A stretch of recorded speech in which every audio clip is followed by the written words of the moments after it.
بسم اللہ الرحمن الرحیم۔ السلام علیکم۔ آج 4 جنوری بروز جمعرات ہم بات کریں گے سپریم کورٹ آف پاکستان میں آج شام کے بعد تک تقریباً 6 بجے تک سماعت چلتی رہی، اور وہ تھی نواز شریف کی تاحیات نااہلی کے حوالے سے۔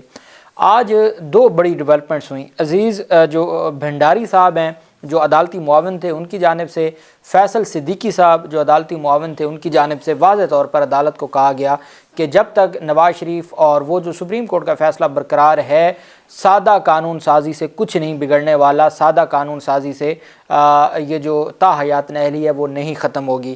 ساتھ ہی سپریم کورٹ آف پاکستان میں جسٹس منصور علی شاہ صاحب کی جانب سے بڑے تگڑے، اور میں سمجھتا ہوں کہ منصور علی شاہ صاحب نے آج نواز شریف کے ارمان خاک میں ملا دیے ہیں، اور ان کے جو خواب ہے دوبارہ انتخابات لڑنے کا، اس کو آج جو جسٹس منصور علی شاہ صاحب کی جانب سے آج اس پورے کے پورا جو پروگرام تھا اور ان کا منصوبہ تھا اس کو پلٹ دیا ہے۔ اس کی تفصیل بھی میں آپ کے ساتھ شیئر کروں گا۔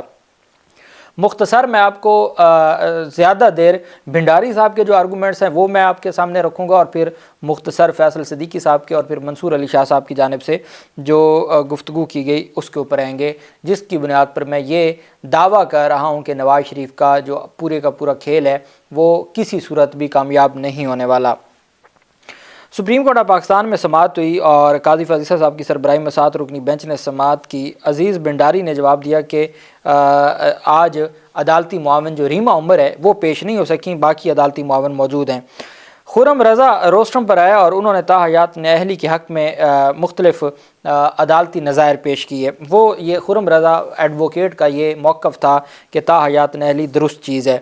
انہوں نے سوال اٹھاتے ہوئے کہا کہ یہ اپیلیں کس قانون کے تحت چل رہی ہیں، کہ یہ جو آپ عدالت لگا کے بیٹھے ہیں یہ کس قانون کے تحت ہے؟ آرٹیکل 187 کے تحت تو اپیلیں ایک ساتھ سماعت کے لیے مقرر کی گئیں، آپ کیسے یہ سماعت کر رہے ہیں اور آپ کو کس نے یہ اختیار دیا ہے؟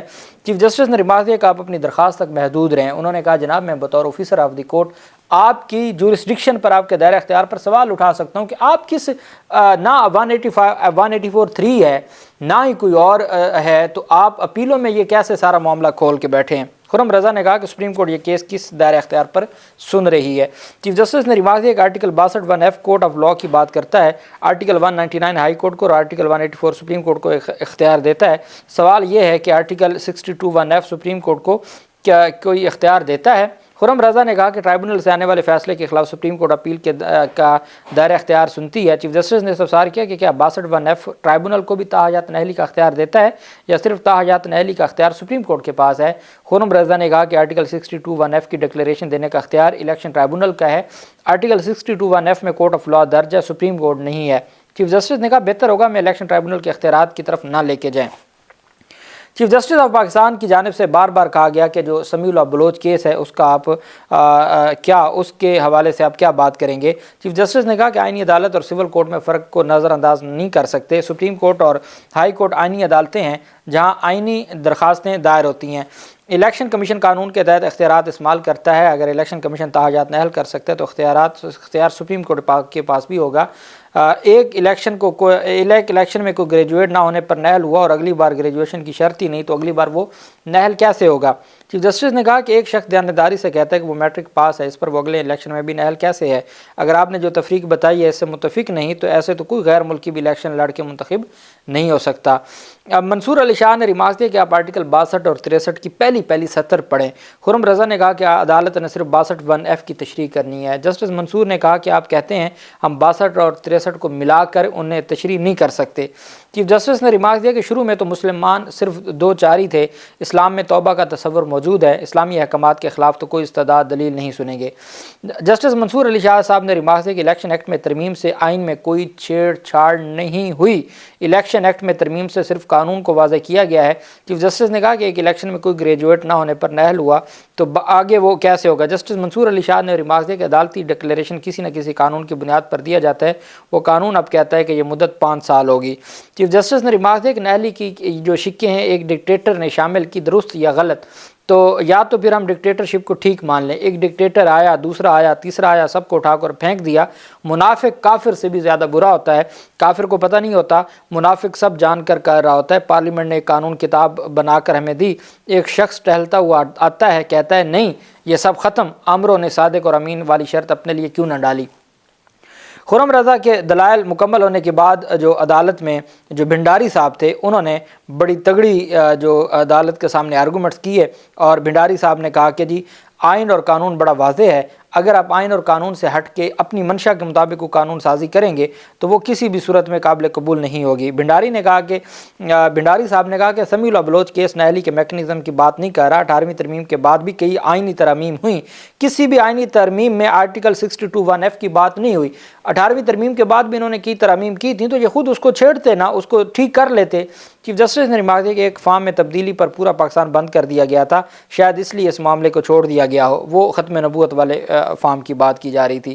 عزیر بھنڈاری نے کہا کہ یہ غالب جیسی بات ہے کہ یوں ہوتا تو کیا ہوتا، سمیع اللہ بلوچ کے اس فیصلے کو ختم کیے بغیر راستہ نکالا نہ جا سکتا ہے۔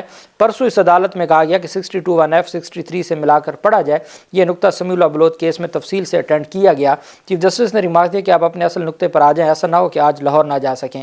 بھنڈاری صاحب نے کہا کہ میں 20 منٹ میں دلائل مکمل کرنے کی کوشش کرتا ہوں، کاغذات نامزدگی ریٹرننگ افسر کے پاس جاتے ہیں جو نااہلی کا ڈکلیریشن نہیں دے سکتا، الیکشن ٹرائبونل تسلیم شدہ حقائق کی بنیاد پر نااہلی کا ڈکلیریشن دے سکتا ہے، ڈکلیریشن کون دے سکتا ہے یہ سپریم کورٹ کے فیصلے میں نہیں لکھا۔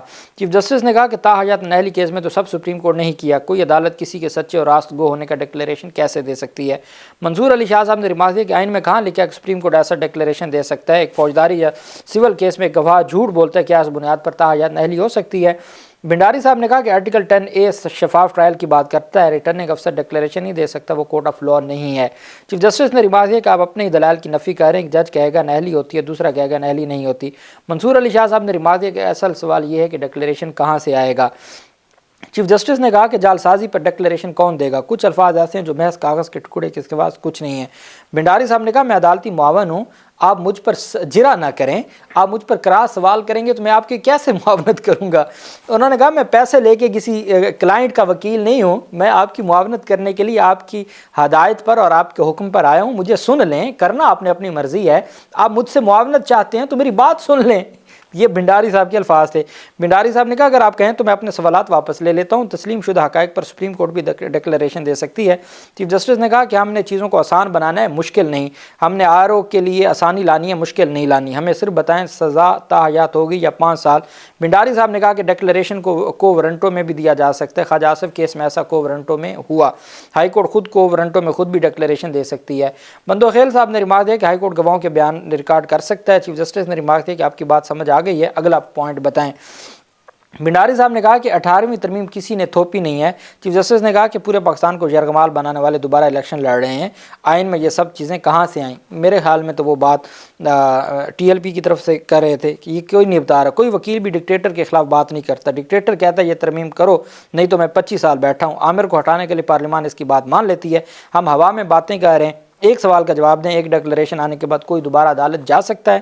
منصور علی شاہ صاحب نے ریمارک دیا کہ ایسا فیصلہ موجود ہے جس میں ایسا فیصلہ دیا گیا ہو۔ بھنڈاری صاحب نے فیصل وابڈا کیس کا حوالہ دیا۔ چیف جسٹس نے کہا کسی کو سب سے زیادہ ڈسکشن دینا بہت خطرناک ہوتا ہے، میں توقع رکھتا تھا کہ آپ آئینی معاونت کریں گے، یہ نہیں ہو سکتا فیصل وابڈا ندامت دکھائے تو معاملہ عدالتی موڈ پر چلا جائے، عدالت کا موڈ ہو تو تاحیات نااہلی کرے، موڈ ہو تو چھوڑ دے، ایسا نہیں ہوتا۔ بھنڈاری صاحب نے کہا جتنا ڈکٹیٹر پر تنقید کی اتنی 18ویں ترمیم پر بھی کریں، ارکان پارلیمنٹ بیچاروں پر تو تنقید آسان ہے، میں بندوق والوں سے نہیں لڑ سکتا، جنہیں ووٹ دیا ان سے ہی پوچھ سکتا ہوں، میں کہہ رہا ہوں کہ ڈکلیریشن سوٹ فائل کرنے سے آ سکتا ہے، میری رائے ہے اسے آپ نے یہ ماننا ہے یا نہیں ماننا۔ بھنڈاری صاحب نے کہا کہ منصور علی شاہ کے پرانے فیصلہ کا حوالہ دیا تو منصور علی شاہ نے مسکراتے ہوئے استفسار کیا کہ آپ آج میرے پیچھے کیوں پڑے ہیں۔ چیف جسٹس نے ریمارک دیا کہ پاکستان میں اپنی غلطی پر معافی مانگنے کا کوئی تصور نہیں ہے، آرٹیکل 17 ہر شہری کا بنیادی حق ہے، اگر بنیادی حق اور آئین کی دوسری شق میں تضاد ہو تو کسی کو ترجیح دی جائے گی۔ بھنڈاری صاحب کے بعد جو فیصل صدیقی صاحب تھے انہوں نے کہا کہ تاحیات نااہلی کے فیصلے کی موجودگی میں الیکشن ایکٹ میں ترمیم بے سود ہے۔ واضح طور پر انہوں نے کہا جی کہ جب تک آپ آئین میں ترمیم نہیں کرتے، الیکشن ایکٹ میں ترمیم بے سود ہے اور اس کی کوئی حیثیت نہیں ہے، الیکشن ایکٹ میں ترمیم بے سود ہے، عدالتی فیصلے کا اثر کسی سادہ قانون سازی سے ختم نہیں کیا جا سکتا کہ اگر آپ نے 232 سیکشن بنا دیا ہے اور آپ کہیں کہ اس سے وہ جو سپریم کورٹ کا فیصلہ تھا اس کا اثر زائل ہو جائے گا، یہ کبھی نہیں ہو سکتا۔ مطلب نواز شریف کے خلاف آیا فیصلہ وہ آپ 232 الیکشن ایکٹ میں ترمیم کر کے نہیں ختم کر سکتے۔ تاحیات نااہلی کا فیصلہ واپس لیے بغیر 5 سال نااہلی کا قانون غیر آئینی ہوگا۔ سپریم کورٹ کو تاحیات نااہلی کا فیصلہ واپس لینا ہوگا یا آئین میں ترمیم کرنی ہوگی۔ سپریم کورٹ نے تاحیات نااہلی ڈکلیریشن کی بنیاد پر دی تھی، لازمی نہیں کہ عدالتی ڈکلیریشن ہمیشہ کے لیے ہو۔ فیصل صدیقی نے کہا کہ چیزوں کو آئینی تناظر میں دیکھنا چاہیے، سب کچھ آئین کی حدود میں ہونا چاہیے۔ منصور علی شاہ صاحب نے کہا کہ ہم کیسے آئینی حدود میں معاملات کو طے کریں، اس کا حل کیا نکالا جائے۔ فیصل صدیقی نے کہا کہ سمیع اللہ بلوچ کا فیصلہ نااہلی کی مدت کا تعین کر ہے، عدالت نے دیکھنا ہے کہ الیکشن ایکٹ میں ترمیم سمیع اللہ بلوچ فیصلے کو ختم کرنے کی نیت سے کی گئی یا نہیں۔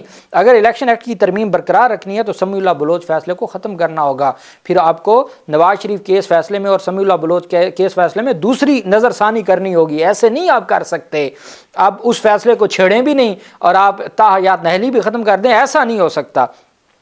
انہوں نے کہا کہ چیف جسٹس نے کہا اگر پارلیمنٹ نے پہلے ہی سپریم کورٹ کا فیصلہ ختم کر دیا تو عدالت کیوں اپنے فیصلے کو ختم کرے۔ فیصل صدیقی نے کہا پارلیمنٹ سادہ قانون سازی سے سپریم کورٹ کی آئینی تشریح ختم نہیں کر سکتی۔ اس میں کوئی شک نہیں کہ سپریم کورٹ کا فیصلہ چلے گا یا الیکشن ایکٹ پارلیمنٹ نے نااہلی کی مدت کم سے کم 5 سال کرتے وقت الیکشن ایکٹ کے ترمیم کا اطلاق 18ویں ترمیم سے کیا۔ چیف جسٹس نے کہا کہ آئین میں خلا کی صورت میں یہی کیوں سمجھا جاتا ہے کہ اس کو پر کرنے کے لیے عدالتی تشریح ہی ہوگی۔ آئین جن چیزوں پر خاموش ہے اس کا مقصد قانون سازی کا رستہ کھلا رکھنا بھی ہو سکتا ہے۔ عدالت نے کہا کہ جی چیزیں بڑی واضح ہیں اور اس پر اب جب یہ ساری بات اور واضح طور پر کہہ دیا فیصل صدیقی نے کہ جناب آپ اس کا جو یہ قانون سازی ہے اس کی کوئی حیثیت نہیں ہے۔ نااہلی مدت کیس میں دلچسپ موڑ تب آیا جب منصور علی شاہ صاحب نے سادہ قانون سازی سے نااہلی کی مدت مقرر کرنے والی ترمیم پر سوالات اٹھاتے ہوئے ڈکلیریشن کی مدت 5 سال تک رکھنا سوال اٹھا دیے۔ منصور علی شاہ صاحب نے کہا کہ ڈکلیریشن کی مدت 5 سال رکھنا الگ بات ہے، نااہلی کی مدت کو 5 سال تک کرنا ایک آئینی چیز کو کنٹرول کرنے جیسا ہے، ایسا کیسے ہو سکتا ہے؟ اگر آپ نے 62(1)(f) میں 5 سال لکھنے ہیں تو وہ آپ کو آئین میں ترمیم کرنی پڑے گی، وہ خالی سمپل سادہ قانون سازی سے آپ کیسے کر سکتے ہیں؟ اور سادہ قانون آئین کی تشریح کرنا سپریم کورٹ کو اختیار آئین دیتا ہے۔ 62(1)(f) کی تشریح کر دی سپریم کورٹ نے اپنے آئینی اختیار کو استعمال کرتے ہوئے۔ سپریم کورٹ کے آئینی اختیار کو پارلیمنٹ کیسے ختم کر سکتی ہے؟ پارلیمنٹ کے پاس صرف ایک راستہ ہے کہ وہ نئی ترمیم کرے آئین میں اور 62(1)(f) میں آگے ایک شکل لکھ دے کہ جی اس کی جو اگر عدالت ڈکلیئر کر دے کہ کوئی صادق اور امین نہیں ہے تو 5 سال ہوگی، اس کے علاوہ کوئی حل نہیں ہے۔ اب ان کے پاس نواز شریف کیس اور سمیع اللہ کیس جو تھے سپریم کورٹ میں جس میں تاحیات نااہلی کا فیصلہ ہوا تھا وہ ختم یہ نہیں کر سکتے، نظر ثانی نہیں کر سکتے، دوسری نظر ثانی کا کوئی کنسیپٹ نہیں ہمارے پورے لاء میں۔ جب وہ نہیں کر سکتے، یہ چاہتے یہ ہیں کہ کوئی میٹھے میٹھے طریقے سے معاملات کو حل کر لیا جائے، لیکن نہ منصور علی شاہ صاحب اس طرف جا رہے ہیں اور نہ ہی عدالتی معاون جا رہے ہیں۔ اب کل صبح دوبارہ 9 بجے سماعت ہوگی، آج 11:30 بجے سے سماعت شروع ہوئی اور شام 6 بجے تک سماعت جاری رہی۔ اب کل کیا سماعت ہوتی ہے؟ اسی وجہ سے چونکہ شام تک صرف نواز شریف اور تاحیات نااہلی کیس پر سماعت ہوئی تو پاکستان تحریک انصاف کی درخواست پر آج سماعت نہ ہو سکی۔ مجھے لگتا ہے کہ کل صبح 9 بجے جب یہ کیس رکھ لیا ہے تو اس کیس کی پھر کہاں سماعت ہوگی، پاکستان تحریک انصاف جانے اور اللہ جانے، لیکن یہاں صرف نواز شریف کے حوالے سے جو چیزیں ہیں ان کو دیکھا جا رہا ہے آئین اور قانون کے مطابق۔ اللہ پاک پاکستان کا حامی و ناصر ہو۔ بہت شکریہ، اللہ حافظ، پاکستان زندہ باد۔